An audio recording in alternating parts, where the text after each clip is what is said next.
Welcome to A Conversation with History. I'm Harry Chrysler of the Institute of International Studies. Our guest today is Kenneth Waltz, who was the Ford Professor of Political Science at Berkeley. He also taught at Swarthmore and Brandeis, and now is Adjunct Professor of Political Science at Columbia University. Professor Waltz is a former president of the American Political Science Association and a recipient of its James Madison Award for distinguished scholarly contributions to political science. He's the author of numerous books, including Man, the State and War, Theory of International Politics, Foreign Policy and Democratic Politics, and co-author with Scott Sagan of The Spread of Nuclear Weapons. Ken, welcome back to Berkeley. It's nice to be back. Where were you born and raised? Ann Arbor, Michigan.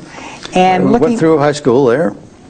And looking back, how do you think your parents shaped your thinking about the world? Not very much. My father never went to high school, and my mother never got out of high school, so they were not people of great political interest or insight. Mm-hmm. So what did you have any teachers when you were growing up that shaped your interest in politics or your writing skills, actually? Well, I had an excellent English teacher in the 10th grade who taught me everything there is to know about grammar and word usage, and that was a very valuable. It was not a lot of fun at the time, but it was a very valuable semester, and I treasure it. So you go ahead. And went to Ann Arbor High School, which was then such a good high school that if one was on the college preparatory program and got a C+ average, one was automatically admitted to the University of Michigan. Oh, gee. Yeah. What world events occurred during your growing up years, and did any of them particularly impact you? Well, the prolonged depression, prolonged and deep, that influenced everybody, and of course what was going on in Europe kind of passed us over, but it was not much talked about by history or social science teachers in high school. There was only one who really made much of it, which is rather surprising. And I was not especially interested. I was more interested in math and physics and drama. Drama? And rhetoric and that sort of thing than I was in politics or world events. And where did you do your undergraduate work? Well, I started at Oberlin, and I graduated from Oberlin. And what was your major? I started as a math major, almost completed it, and then shifted to economics. And what attracted you, what about economics attracted you? Well, I thought I knew two things. One is I didn't want to have a career in which I taught. I didn't want to have a career in which I was expected to write. So I thought, well, economics would give me a variety of choices, from government to business. And then, of course, I went to graduate school at Columbia in economics, and I could see that I was not going to be a real economist. And if you're not attracted to a field enough to read beyond the requirements, just to read more because you're curious and you want to know more than is required in any given course, if that's not the case, then you're in the wrong field. So I finally began to ask myself, what did I really enjoy most in high school and in college? And the answer was English literature and political philosophy. So I audited a lot of English literature courses and loved it, but realized that I would never write a novel or a poem, and I would therefore be a critic, a very honorable profession, but it didn't inspire me. So political philosophy won, and I'm very pleased it did. And any teachers that you had at Columbia or at Oberlin that pointed you in either of these two directions? Well, in fact, the teacher and the wife of the teacher who influenced me most was John Lewis and his wife Ewart Lewis. And they were at they were at Oberlin. Oberlin, yeah. And I took just two half courses from John Lewis, one in theory and the other in American government. But I lived with the Lewises for a semester, and Ewart Lewis was a highly knowledgeable person in the field of medieval thought, and published a book, 1-volume version by Kenneth and 2 volumes by Rutledge Keegan Paul called Medieval Political Ideas. And we had very interesting kitchen conversations about the interpretation of St. Augustine, for example. And I enjoyed all of that immensely. So when trying to make the final decision, my wife and I went back to Oberlin and visited the Lewises and talked about it. That confirmed what was by then a strong inclination, and I shifted from economics to political science. Before we talk about your first book, what exactly does a political theorist do? Thinks. Political theorists, I mean, well, there are 2 kinds of political theorists, really. One is a political theorist who writes about other people's political theories. And that, of course, in the traditional political theory field is what is done mostly. It's a reconsideration of Hobbes on this point or Locke on that point. And the other thing, if one wants to try to develop theory or promote its development, is to think about ways of doing that. And the first book was really a sorting out book. And the second book was an attempt to develop a theory of international politics in the sense in which it had not been developed, the second theory book, in a sense in which it had not been developed before. Before we talk about those 2 books, help us understand, first, how does a person prepare to do theory? What kind of curriculum should one undergo to do that in a satisfactory way? If you want to deal with theory as theory and not as the history of political philosophy, which incidentally is a part of the field that I love, and it's a marvelous literature, but I didn't feel inclined to rehash it. If one wants to develop theory, I think the direct route is to read a good deal of philosophy of science and take courses. Good courses are available in the philosophy of science. I mean, the first requirement, if you're going to work on a theory or the improvement of somebody else's theory, is to figure out what a theory is, which very few people seem to do. And I spent a lot of time reading the philosophy of science because it's a very difficult question. You know, what is a theory? What can it do? What can it not do? How do you test its validity or seeming validity? It's a profound and difficult subject in its own right. It also is a field in which there's a great literature. And it was a pleasure for me to read in the philosophy of science and not to have to read a lot more political science. Are you allowed to say that as a former president of the American Political Society? I do say it. I do say it. So what does a theory do? A theory, first, in order to have a theory, you have to have a subject matter. You can't have a theory about everything. There is no such thing as a theory about everything. So you have to say, well, I'm going to try to develop a theory of, in this case, international politics.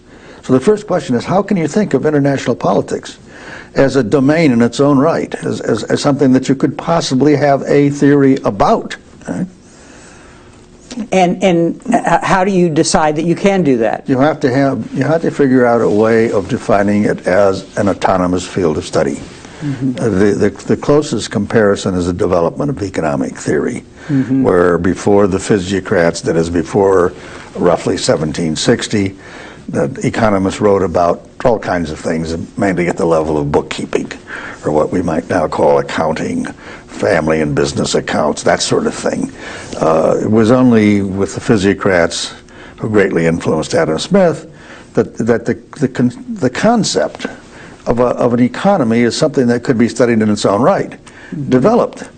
And once that concept existed, then it became at least possible to have a theory about how national economies work. Right? What regularities appear, what repetitions occur, how you can think of it as a self-sustaining enterprise. Right? And that the breakthrough was the physiocrats, and then of course the great follow-through was Adam Smith. So if you're going to do theory of international politics, then at one level you probably have to be grounded in the history of the domain, so to speak. You need to know. I don't see how you can do it without knowing a good deal of history. But the main thing is to have that conception of international politics as something that could be studied in its own right. It's something that, for example, to name two major figures in the field, Hans Morgenthau and Raymond Aron, Frenchman, thought was impossible. I mean, how can you isolate international politics, even for the purpose of study, from everything else that goes on? And their answer was you can't. And in that case, it's not possible to develop a theory of international policy. International policy is something that's influenced by everything else. National economy, national politics, international politics, and it's all just interrelated. There's no way of separating it. So the first requirement was to develop an idea of the structure of international politics, which would make it possible to think of international politics as a subject matter that could be studied in its own right. And that's what I did in the theory of international politics. Now, how does one then evaluate a theory? I've got to be, as a former student, I have to be careful here in the words that I use in asking you questions. But in other words, is usefulness a good way to evaluate a theory? And how do you know when a theory is useful? Well, whether or not a theory is useful is really decided by the body of people who find it worthwhile to use the theory or to argue about the theory. As Steve Weinberg, who's a Nobel laureate in physics and a very reflective physicist, has said ultimately the test of a theory is that people, meaning the people in the field, find it worth dealing with, right? Arguing about, criticizing, trying to apply. And the purpose of a theory is to explain what's going on, how the order hangs together. Clarify that for us. Yeah. But what a theory does is present a mental picture of a part of the world. And in that picture are identified the major causal factors at work. And the theory specifies the relations among those, and the necessary relations, that is, they're necessary within the terms of the theory, right? Among those major causal forces, which we often now refer to as variables, right? Adopting a scientific terminology that's not always useful, but that's a simple way of putting it, right? Yes. And then you can compare that picture and the supposed causal forces at work with the real world. And that's always a problematic exercise because the theory is very simple. What theories do is leave most everything out. I mean, you're simplifying, you're looking for what is really salient, what are the central propelling forces, right? And obviously they're not the only forces at work, so you've got that problem that natural scientists have too, but they can usually or often control for perturbations that come in from outside the system, right? Whereas in politics, generally, in international politics in particular, you can't do. Right? So it makes for endless argument and a lot of fun. In the theory has an economy about it, because I mean, at one level you can say, well, there's so much going on in the world, let's put it all in the theory, but that's not the game here. In other words, there's not a one-to-one relationship. This is not an effort to replicate everything that's going on. If it were, then the ideal theory would be identical with the real world, right? And instead, theory is a simple instrument which you hope to be able to use in order to understand and explain the real world. And the emphasis is on explanation, not on prediction. Prediction is nice if you can predict, fine. But the key requirement, if a theory is not able to explain what's going on, then it's not a theory, or it's a worthless theory, or not a theory at all. Wait, has your work been influenced a lot by economic theory, or is it merely that you were a student of economics in an earlier phase of your life? It's influenced very much by microeconomic theory. It really is built on a microeconomic theory label. That was, I would say, the major influence. And the second influence is anthropology, which I never studied, but wrote formally as a student. But I read a great deal of anthropology, and the analogy is between segmentary lineage systems, or in Durkheim's terms, mechanical societies, rather than organic societies or solidary societies, and the analogy is quite close. Right? Mm-hmm. Now, what about political scientists? Any teachers or intellectual influences that stand out, other than obviously the classical literature, which we'll talk about in a minute? I never had. I mean, I had some very good professors in the field of international politics, but none of them were people who were attuned to theory in the sense in which I have been talking about it. Certainly everybody dealt with those who were considered to be the major theoretically oriented people in the field, as we know from Thucydides onward. Mm-hmm. Let's talk about your first book, Yeah. Man, the State, and War. And there, the problem was what? Well, the problem was very simple. For me, political theory was my major, and you had to have a second field, and I chose international politics because having worked in international economics, it gave me some kind of a start, but I was keeping it to a minimum. And there was a professor at Columbia at the time who was accustomed to making deals with people who were only minors in the field, that you could cover certain things and leave others aside. And we worked it out. I would do European diplomatic history, imperialism, and so on. I would not do international law and organization, which I never found attractive. And then he got sick. Mm-hmm. So he could not appear on the oral exams of people who were minors. The alternative was William T.R. Fox, so I went to see him and I explained this arrangement that I had made. And he said he had never heard of any such arrangement. I see. So he called up the departmental secretary, who knew everybody and everything that was going on in the department, and she said, yes, Professor Peffer did customarily make such arrangements with minor students. Right? And I can still remember this. Bill Fox, as I came to call him later, hung up, turned his chair toward me and said, nevertheless, if you're going to do international politics, you're going to do international politics. No, I had no choice. Well, I had completed my reading in that minor field, I thought, and was going to spend the remaining few weeks on my major interest, political theory. And instead, I spent those few weeks frantically reading as widely as possible. With my wife's help, she was getting books out of the library for me,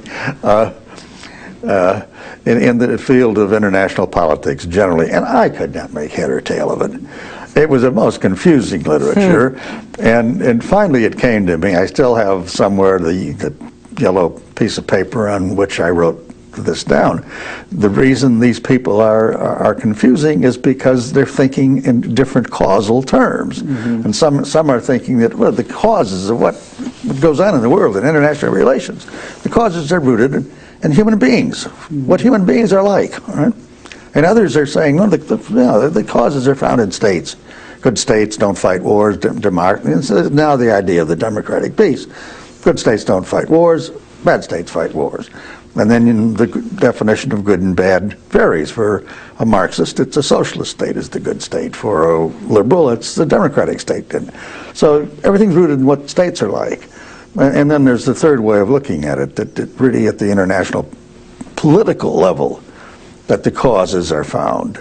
And although the causes do operate at those two other levels, they operate in this context, and the context is extremely important. So, in summary, you called each of you labeled each a different image. So, image 1 looks to the causes of war in the nature of man. Right. Image 2 looks at the causes of war in the nature of state, whether it's a democracy or a authoritarian or whatever. Right. But the third realm looks at international politics as a separate political domain, or a separate domain. Exactly. So hence an opening, really, to begin looking for a theory, basically. That's right. Yeah. And I remember people, specifically a professor at Oberlin, George Lani, saying to me, what's going to be the sequel to Man, the State, and the War? And I said, I don't have an idea about how I could write a sequel. Mm-hmm. So from 1959 until the late 60s, I didn't have any sequel in mind, and then I began to think, I don't know, why do these things develop in one's mind? Who knows? Mm-hmm. I began to think of a way of, or ask myself at least the question of, how might a theory of international politics be possible?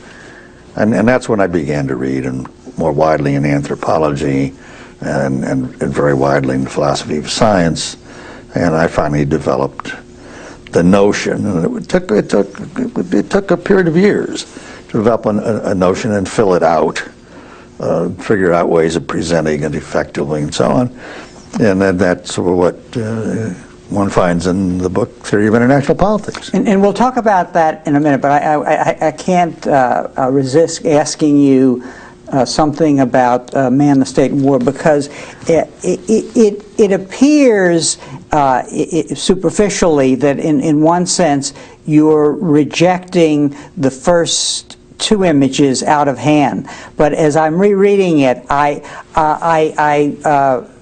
saw things differently, and I just want to be clear about this. You're saying in Man, the State, and the War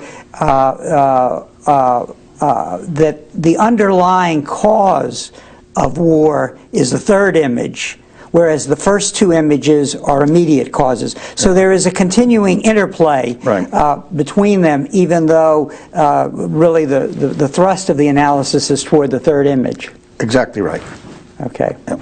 So we can come back to those images later when we're talking about American policy in a minute. So you mentioned that you set about now to actually do a theory of international politics, and what did you conclude? Help us understand. Obviously, you could do a theory, but help us understand by talking a little about your theory. What is the nature of this realm of international politics?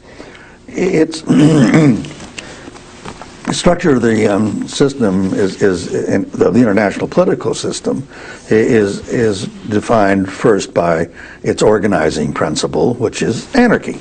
Mm-hmm. Some people would think of that as a disorganizing principle, but it's a principle that tells one how the major units of the realm relate to one another, right? And the relation is one of anarchy, as opposed to hierarchy. Mm-hmm. It's not an ordered realm. It's not a law-bound realm. It's a realm in which the various units have to figure out for themselves how they're going to try to live with one another, and how they're going to pursue specifically, and ultimately how they're going to manage their own security worries in this anarchic realm, which is simply described as a realm of self-help. Mm-hmm. If you don't do it for yourself, you cannot count on anybody else doing it for you. They may help, they may not, but you don't know. You can't count on that. It's you're on your own. Right? And the second defining principle is by the distribution of capability among those units, right?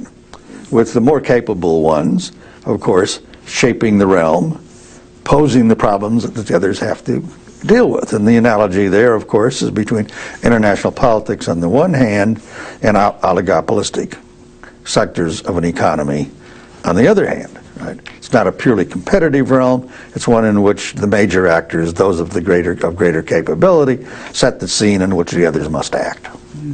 Now, in layman's term, in terms of the first part of your analysis, what you're really saying is, look, there's no international police force, there's no real international court, and so therefore these things can't be adjudicated, and so that's really what you mean when you're trying to help us understand the organizing principle. So states have to act on their own. Right. They have to do it for themselves. Right. Now, the second part of this is really to say that the key understanding of the system comes from the way the capability of one actor has vis-a-vis the others. Right. Okay. So what then helps us understand the outcomes in a particular situation in the world? Just these things, are these the things we have to look at to understand what's going on in the world? Right. And the first one, of course, anarchy remains, and unless somehow a world government is ever developed, international politics will be an anarchic realm. So that's a variable that doesn't vary, if you want to use those terms. The second part of the definition is where one finds the variation. That is, we've known worlds historically, and of course we can also imagine them in the pure realm of theory, in which there are varying numbers of great powers. Always up until World War II in modern history, there were 5 or so great powers contending. World War II eventuated in a world in which there were only 2, the United States and the Soviet Union. Now, in the states acting in those 2 different worlds face different kinds of problems. And it's interesting to recall the reflections that were made and the arguments that were conducted shortly after World War II. That is, the difficulty, for example, that previous great powers, countries like Great Britain and France, had coming to terms with the fact that they were no longer great powers, that they were reduced to the level of major powers. And the reduction directly affected their behavior. I mean, they had to adjust to a different kind of world that made a different kind of policy, different kinds of actions appropriate or inappropriate. Right? To use an old-fashioned terminology, they became not providers of their own security, but consumers of their own security. Now, a simple distinction like that explains a lot. It explains how Europe could develop as a somewhat distinct political realm. It no longer had, France no longer had to worry about a possible war with Germany, or as it had in preceding times, a possible war against Britain. Right? We worried about that. The Soviet Union worried about that. And there wasn't much they could do about it. I mean, they could make marginal differences in the system, but they could not provide for their own security vis-a-vis the Soviet Union. Right? They had to rely on an outside power because the capabilities had shifted there so much in that way. So whole new kinds of behavior become possible for the previous great powers because they're no longer great powers, just for that simple reason. And the United States assumes new responsibilities that it never dreamed of assuming. Right? In the 1930s, to tell an American that America would begin to take the responsibility for the security of major parts of the world would have been laughable. Nobody could even imagine such a condition existing. Right? But when the structure of international politics dramatically changed, we accommodated ourselves to that new condition.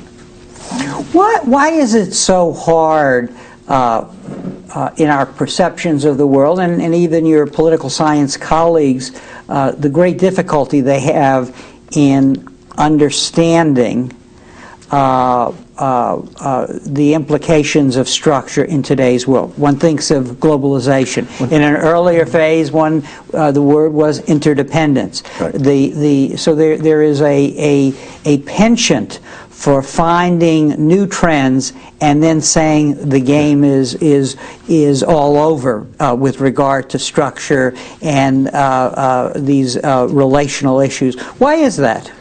I think it's simply because the actors you observe, I mean, who is it doing things in the world? Well, it's states, right? And the interrelation of states, and those interrelations do vary. They're sometimes closer, they're sometimes looser, right? It's states that do things, and especially it's the states of greatest power who do things. So if you're looking at immediate causes, that's where you find the immediate causes, right? And it takes an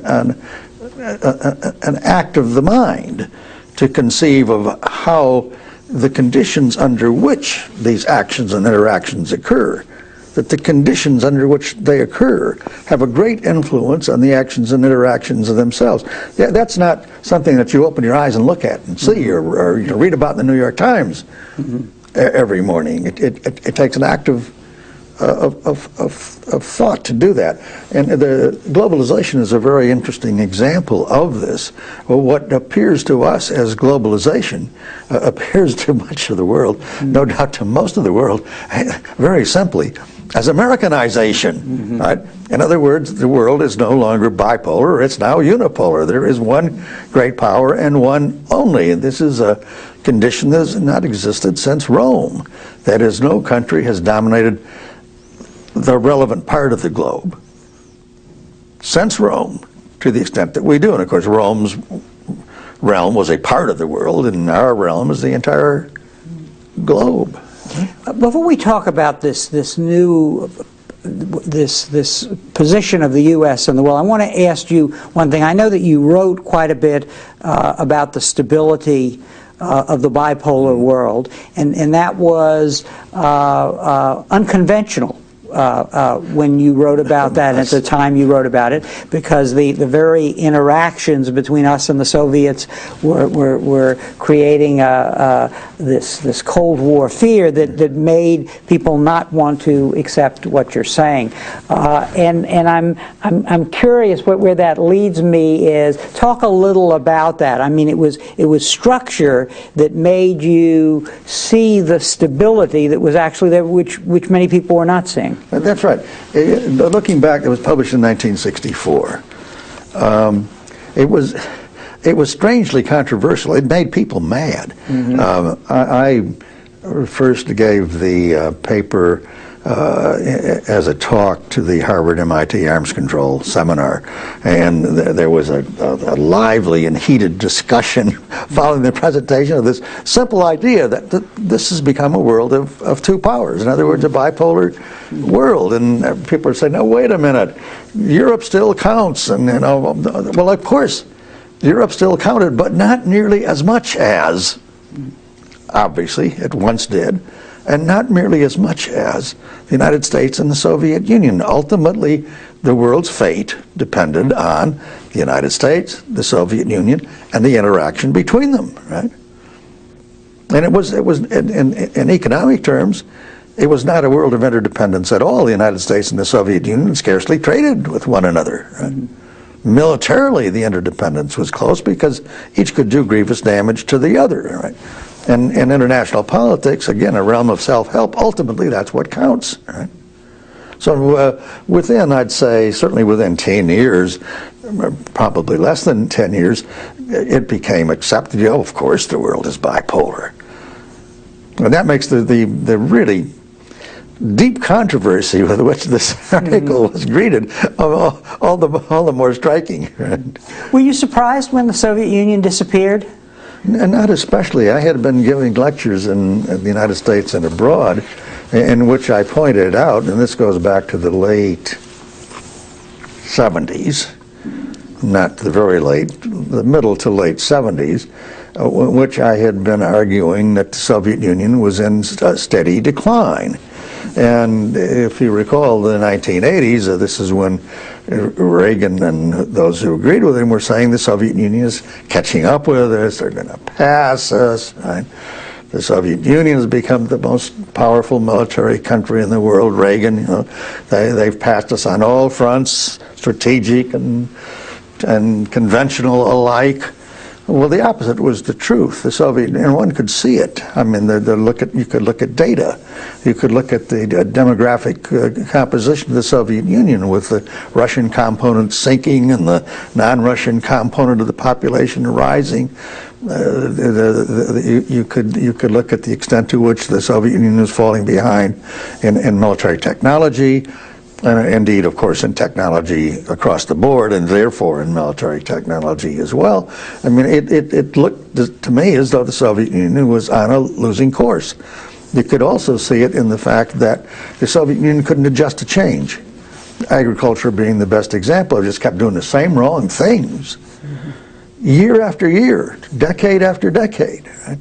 It was a very static government. It found making changes very difficult. Right? And thus, of course, the change when it did come was a big and shocking one. But I wrote even in this a book published in 1979 was that the real question in the world was, would the Soviet Union be able to keep up with the United States? Right? And I developed that idea in some publications and in a lot of talks, and again, very controversial. I remember especially being in China for the first time in 1982 and presenting this analysis to one of the institutes, which I've now talked at over the years 4 or 5 times, and the last time was in 1996. I reminded them in 1992. What they were saying was, hey, the Soviet Union is getting ahead, right?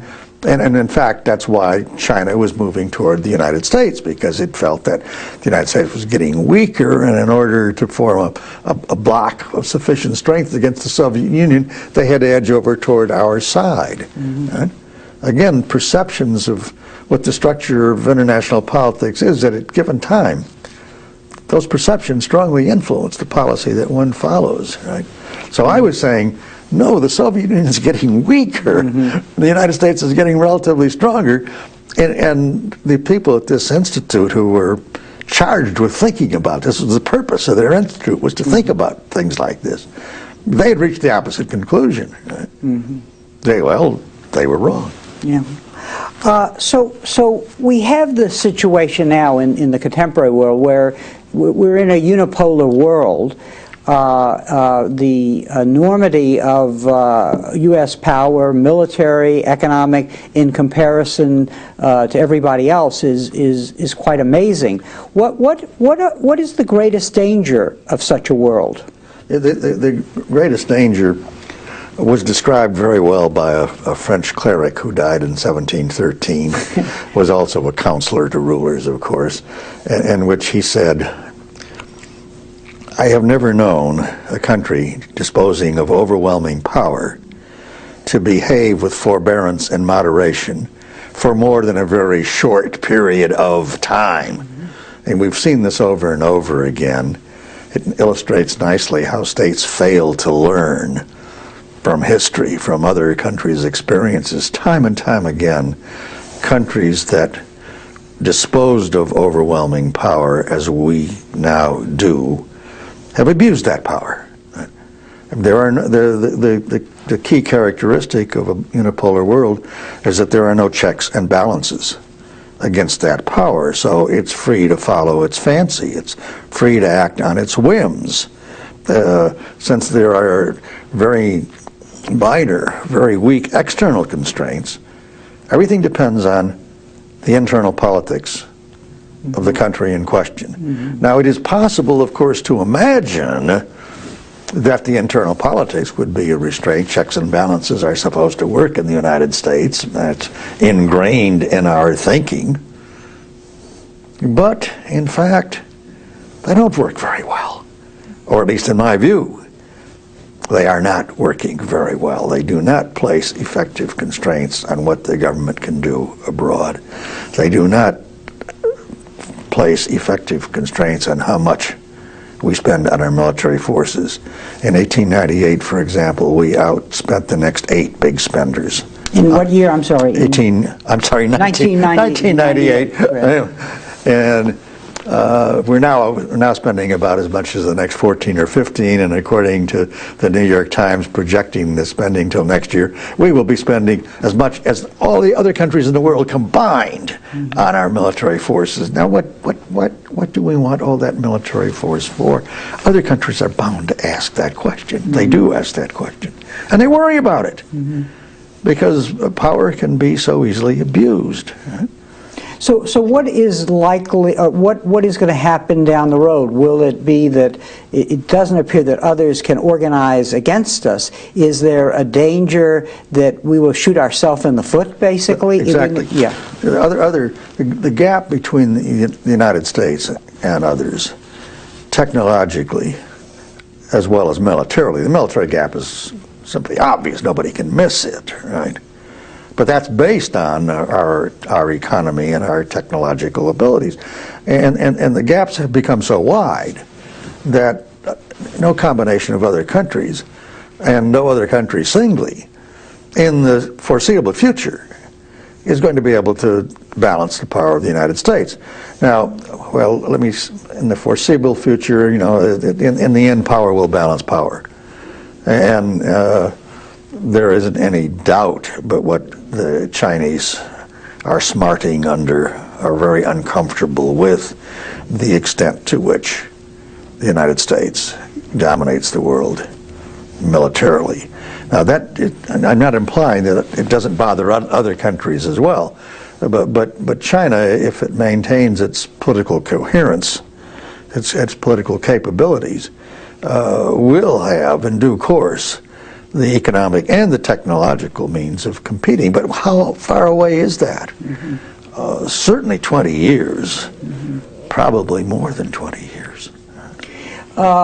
The perception of the Bush administration and the men of ideas, however faulty, around the Bush administration is that there is a new configuration in the world. There is. And that configuration and the threat, even to the most powerful country in the world, but also the world, is the link between so-called rogue regimes. Mm-hmm.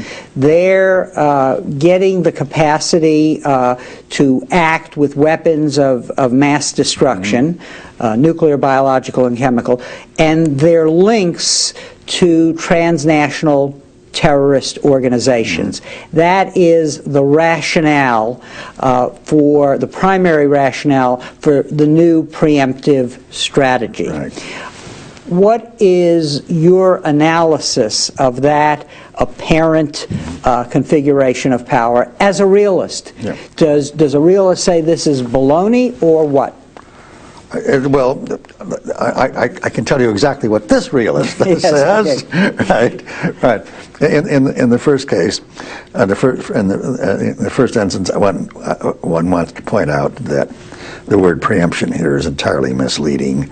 Preemption, by its dictionary usage and by its common usage among people who think about military strategy, is that preemption occurs when you have good, very strong reasons for believing that the adversary is just about to strike.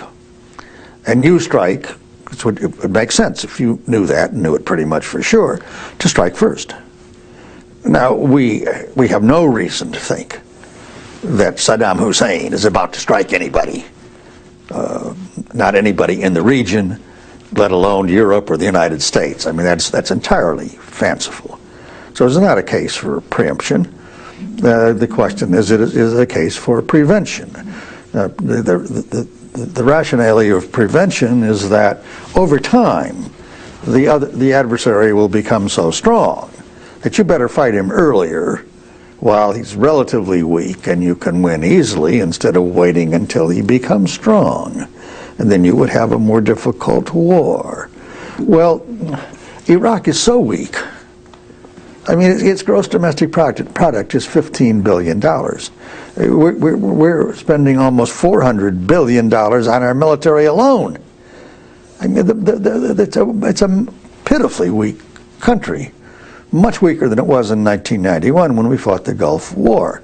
And we know that, and then American military estimates bear that out. So the question becomes the one that you pose. Might a country such as Iraq develop nuclear and other weapons of mass destruction and then share them with terrorists? The first point to make about that is they can't use them themselves. they are contained and deterred. That is the regime. Right. Yeah. No matter how often the Bush administration people say containment and deterrence does not work, it works as well as it ever did for the purposes that we always thought it was designed to accomplish. That is, it deters other countries from using their weapons in ways that it would endanger the manifestly vital interests of the United States or those it supports. So the question reduces to, might they give these things away? Well, I don't think we'd have to worry about Saddam Hussein doing that, because if any terrorists ever get weaponry that they could not well get from sources other than Iraq, we would say, Saddam Hussein did it, and we'd slam him. And he knows that. It's a funny thing that over and over again people, and we hear it every day, say that these rogues are undeterrable. Do you want to rely on the sanity of Saddam Hussein? George Bush has said, I do not want to rely on the sanity of Saddam Hussein. I do. This guy is a survivor. He's been in power for 34 years. People who are insane do not maintain themselves in power against a host of enemies, internally as well as externally. I mean, they have been able, this is true of Gaddafi in the old days, who we used to think of as being very roguish. We don't think of him being so roguish anymore. It's true of Kim Il-sung. It was true of his father. I mean, these rogues, these guys we call rogues, are survivors. Now, how can you at once be foolhardy to the point of insanity and be survivors in a very difficult world? It's much more difficult than winning a second term for a president of the United States. Right? These guys are really pressed from all sides, as I say, internally and externally as well. And they survive. They're crafty. They're ugly. They're nasty. I mean, I believe all those things. But they're also crafty. You've got to carry them out in a box. They've got power, and they want to hold it, and they want to continue to hold it, right? And they want to pass it on to their progeny, as a matter of fact. They have proved themselves able to calculate where that line is, that crossing that line means you're going to be put out of business. I mean, if you don't, to be a ruler, you have to have a country to rule. If you invite intense retaliation upon yourself, you're dead, and your country is destroyed as a going political entity.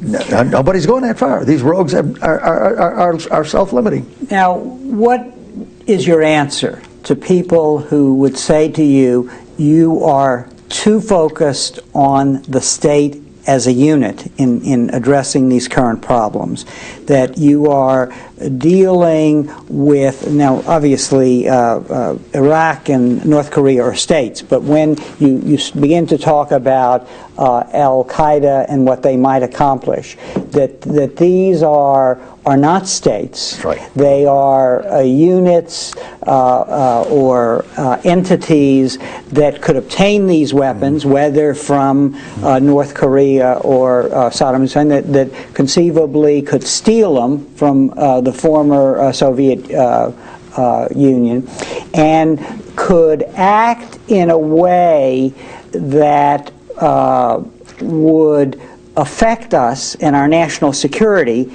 if not our relative position in the world. I guess what I'm trying to get at is, what should the greatest power in the world be doing about these kinds of threats in a way that's consistent with a realist view of the world? It's almost impossible to believe that Saddam Hussein, and these states do act as units. I mean, they're yeah, right. You can say Saddam Hussein. You don't always have to say Iraq, and the same for North Korea, right? They act very much as units. That he would go to such tremendous lengths to acquire nuclear military capability. Remember, the Israelis destroyed their nuclear facilities, Iraq, in June of 1981. I mean, this goes back a long time, and this has been a persistent, sustained effort on the part of Saddam Hussein to acquire this military capability. Now, if he ever were to achieve it, he certainly would not want to share it with anybody. He would guard it. He would have only a small capability. It's possible to control a small amount of nuclear materials and a small number of nuclear warheads, a small number of delivery systems, in a way that is very difficult if you have hundreds, or especially if you have thousands, as we and Russia do. If you're going to steal something, it's a much better bet stealing it from Russia than it is trying to steal it from a new, and because new, necessarily very small nuclear power. I mean, if you got a lot of it, it's hard to keep track of. The United States has lost track of some of its nuclear material, which a lot of people overlook or forget about, right? You've got so damn much of it. How are you going to keep track of all of it, right? But boy, if you have 10 or 20 or 50, it's pretty easy to keep track of that stuff. And it's also very easy to believe, and Saddam Hussein would have to believe this, if somehow some terrorists got hold of nuclear materials or nuclear warheads, we would say, we have evidence that, or he'd have to believe that we might say, we have evidence that this came from Saddam Hussein, boom, like that. Now, let's separate this from Saddam Hussein. Let's say that Al-Qaeda or factions of Al-Qaeda would come to power in Pakistan, basically, which is a possibility of a very divided country and so on. I guess what I'm trying to get at is, would that situation sort of change the equation? In the sense that the rationality which we can assume that Saddam Hussein has as a survivor of power, would that be the same of a group? Would they be socialized by state power, I guess is the question? Or might they do things because of their ideology, which is a deviant form of Islam, which at one level seems to say to die is good? One of the striking things about nuclear deterrence is that it has worked. No matter what country we're talking about, no matter what kind of government the country has had, no matter what kind of ruler the country has had.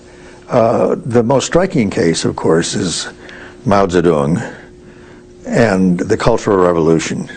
It lasted from 1966 to 1976 in China, where China was in seemingly utter and complete chaos. And yet, China, a country with a fair number of nuclear weapons at the time, managed to take care of those weapons very well indeed. Right? And it was the government separated foreign policy to a certain extent from the Cultural Revolution, and nuclear policy completely from the Cultural Revolution. Now, the one thing those governments, millenarian or whatever they may be like, they almost surely will want to stay in power. Right? So if they come to power, they will be deterrable. Right? The difficulty is if irregular groups, terrorists, get control of weapons of mass destruction, and something like biologicals, much more of a worry, and chemicals to a certain extent, but biologicals especially, than nuclear weapons, I think, right? Then they are not deterrable. In other words, we've always known that deterrence does not cover this kind of situation. As the cliche now is, of course, that it has been for a long time, that you have to have an address. You can't threaten retaliation. You can threaten retaliation against Iraq. You can't threaten retaliation against terrorists because you can't find them. You don't know where they are. So if it is the responsibility of the most powerful country in the world, as part of its own interest, you suggest in your book to do some of the public goods, to do some of the management of the whole system. Right. What does a sensible policy look like for addressing this threat, which might come from a transnational terrorist group that does not have power? Well, what indeed can one do about that? Everything possible to prevent nuclear materials, including nuclear warheads, from getting into their hands. We do that to some extent. That is, we've subsidized Russia to enable it to take better care to dismantle its nuclear weaponry and to guard the nuclear weaponry that it does have, and that makes great sense. And we should do more of that. We should continue to deter and contain countries that do or might have nuclear weapons, but if a country badly needs and therefore badly wants nuclear weapons, it is almost impossible in the long run to prevent that country from acquiring nuclear military capability. Now, one thing we can do about that, you see, if we declare a country to be a part of an axis of evil, right, and if that country is anyway in a perilously weak position, as obviously North Korea is, then we have to ask ourselves, if we were the ruler, no matter how nasty that ruler is, right, if we were Kim Il-sung, wouldn't we conclude that, my God, we're likely to be attacked, and since we're weak, we'll lose, right? Unless we have nuclear weapons, which have proved to be the greatest and indeed the only reliable deterrent the world has ever known. Conventional deterrence has not worked very well, and we can figure out why that is, but nuclear weapons have been a great deterrent. Now, if one were Kim Il-sung, it's impossible to imagine that he would not want and do everything he can do. So you could make this less likely by making him feel less insecure. The more insecure you make him feel, see, any fool can see that the only way you can deter the United States is with weapons of mass. You cannot compete on conventional grounds. That's absolutely impossible. Russia can't do it. China can't do it. Obviously, these rogue states, it's just a fantasy. They could not even begin to, right? So if they believe that their security is directly endangered, and even indeed specifically by the United States acting in conjunction with other countries in the area, they are going to do everything they can to acquire deterrent weapons. Again, the best one being nuclear military means. Ken, one final question requiring a brief answer. Other than reading your books, how should a student prepare for this uncertain future if they're interested in international politics? Well, one good way of doing it is, of course, read the New York Times. I mean, that's right. And in addition to reading, I think international security is an excellent journal, right? In other words, what can you do? You can read, you can discuss, you can think. There's not much more you can do. Oh, you can become politically active. Yes, of course, you can become politically active. Well, on that note, Ken, I want to thank you very much for spending this time with us and sharing with us your intellectual journey. Thank you very much. Thank you. It's been a pleasure. And thank you very much for joining us for this conversation with history.